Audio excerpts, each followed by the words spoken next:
It's the miracle on the 2nd Street Bridge. Our WHAS 11 News exclusive now with a brand new report on the WHAS 11 night team. Hello everyone, I'm Doug Proffitt.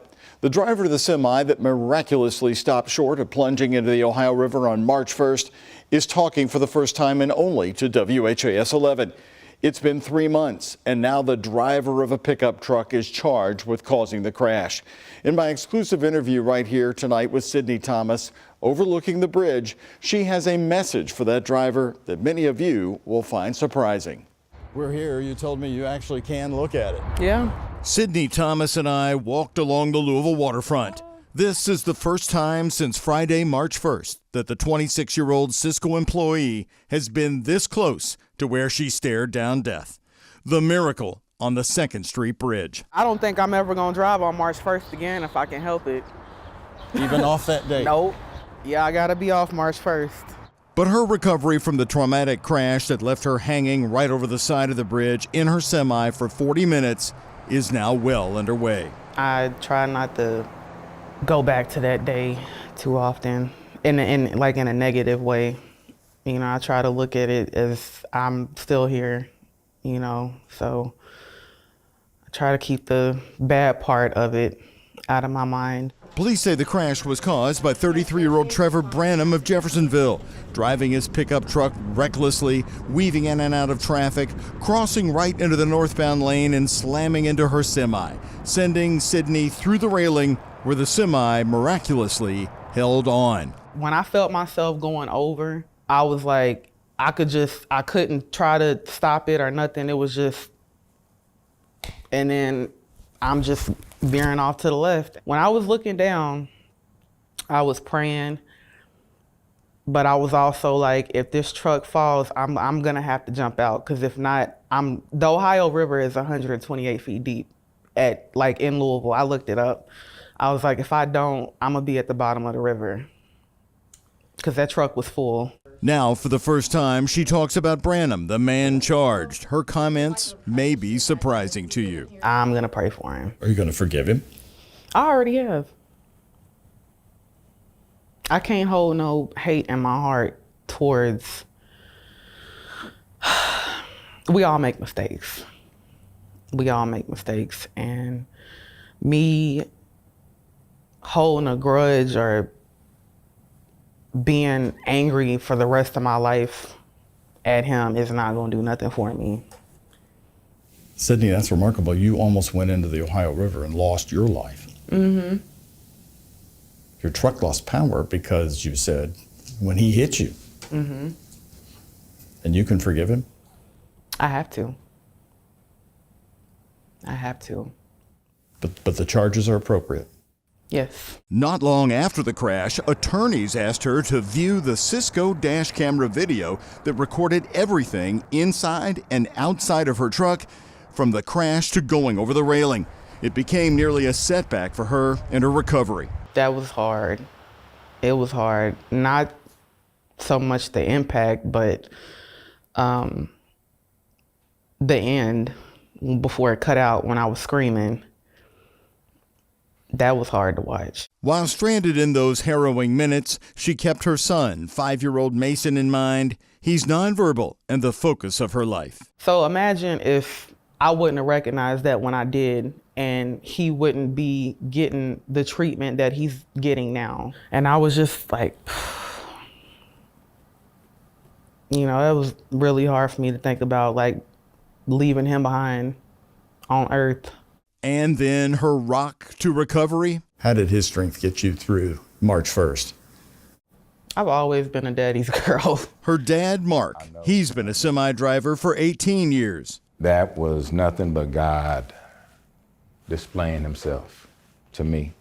Mark was alerted to Sydney's crash after she had been rescued, but as a Southern Indiana resident, he had to cross the Kennedy Bridge to get to the Louisville hospital for Sydney. And that's when he saw it. It didn't really settle in until I looked to my right and I seen that equipment hanging in the air. And I was like, wow. She's forever thankful to Louisville firefighter Bryce Carden, who pulled her through the window of the cab to safety. We just were praying to get back to safety, really. I was praying for, I got what I prayed for. Somebody came and got me out of the truck, and we were praying, you know, just to get back on the ground and out of harm's way. She returns to work for Cisco on June 1st, but not immediately driving a semi. It's a hard job. My coworkers are like family to me, and I'm very comfortable where I'm at. You know, I know how to do my job. As we stood looking at the bridge she conquered, the miracle on the 2nd Street Bridge, there is that story of the ride she had to call for not long after the crash. So moving forward, but no more 2nd Street Bridge. Never, never. I got in the Uber one day, and he was about to start going across the 2nd Street Bridge. I said, no, you can't do that.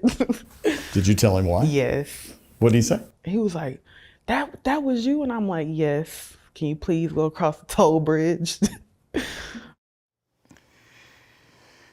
That's right. She requested the toll bridge. Well, as you can see, Sydney is able to laugh about some things, but it's certainly been a process. When her feet touched the 2nd Street Bridge again right after the rescue that afternoon, the first thing she asked police, did anyone die in the wreck?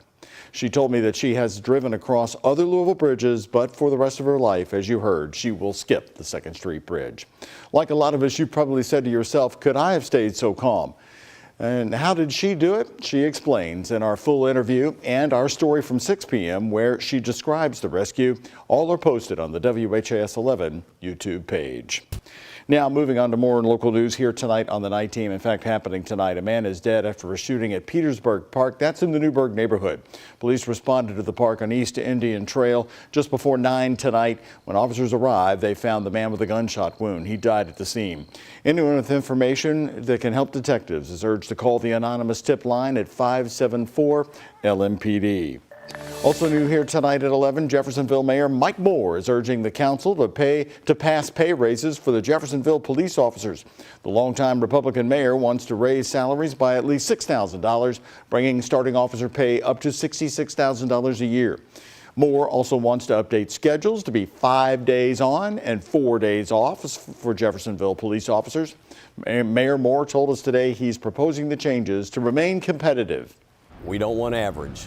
We want the best. And with the incentives of this package and some longevity for retirement and the insurance plan that the city has, I don't think you can find a better job. The City Council is scheduled to consider the proposed agreement between the city and the Fraternal Order of Police Monday, coming up at 6 p.m. Louisville Metro Police are expanding their drone capabilities to every division in the city through a new pilot program. Using $100,000 approved by Metro Council, LMPD plans to buy 8 new drones and train 32 officers as drone pilots. They plan on using the technology to pursue reckless drivers, find missing people, and gain a tactical advantage during violent crimes in progress. It's not a surveillance type thing. It's more of an intelligence gathering thing from our side. It gives us the tools to be able to identify what's going on. As the pilot program goes on, Metro Police will collect data that Metro Council will use to determine the technology's effectiveness. That could lead to the program's expansion. All new right now on the WHAS11 night team, the plans for the community care campus in the Smoketown neighborhood are set, and project leaders shared them with the public tonight. The city and Volunteers of America want to take half a block in the neighborhood and turn it into 4 different types of housing that includes helping homeless people transition into better situations. Travis Breeze tonight is here telling us what's in those plans and the reaction they are getting. What did you hear tonight, Travis? Well, Doug, we're still about 6 months away from the very first building on that campus opening. And Volunteers of America says by 2026, it will be a state-of-the-art facility. Families, city leaders, and homeless advocates gathered at the C2 event space to get an update on something the city has been promising for almost 18 months. We believe at a high level we're looking at a $40 million investment needed to turn this property into the homeless and housing campus that we aspire for it to be. The city and Kentucky State Legislature have pledged $24 million to the Community Care Campus. Jennifer Hancock, CEO of Volunteers of America Mid-States, says they're fundraising the rest. As fundraising continues, construction will soon begin. Lots of space for kids to play and run. There will be 4 types of housing on the property. A medical respite facility for people leaving the hospital, 80 units of affordable housing for people at 30% of area median income or lower, transitional housing for youth age 18 to 24, and an emergency family shelter. So I might possibly be living here. I do have 5 children. So yes, it would be definitely something I will look into. Marlisha Gurton is interested in the affordable housing. That's likely going to be one of the last things to open. Okay, so can you sign up?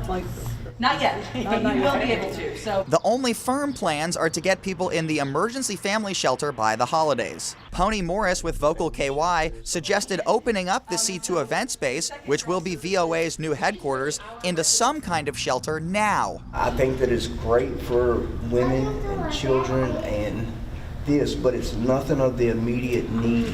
There will be more community input meetings as VOA gets closer to opening phase 1. Soon, this community will get what it deserves, a beautiful, professionally operated set of programs that is accessible to them.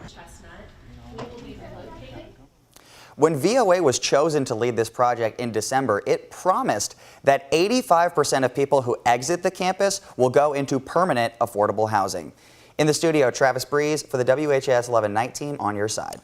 Travis, good update. Thank you very much. Also new here tonight on the Night Team, we have now learned the identity of those killed in a plane crash just south of Nashville, Tennessee. The plane was headed here to Louisville to land at Bowman Field. Baton Rouge-based plastic surgeon Dr. Lucius Doucette and his 2 adult children, Giselle and Jean-Luc, died in the crash.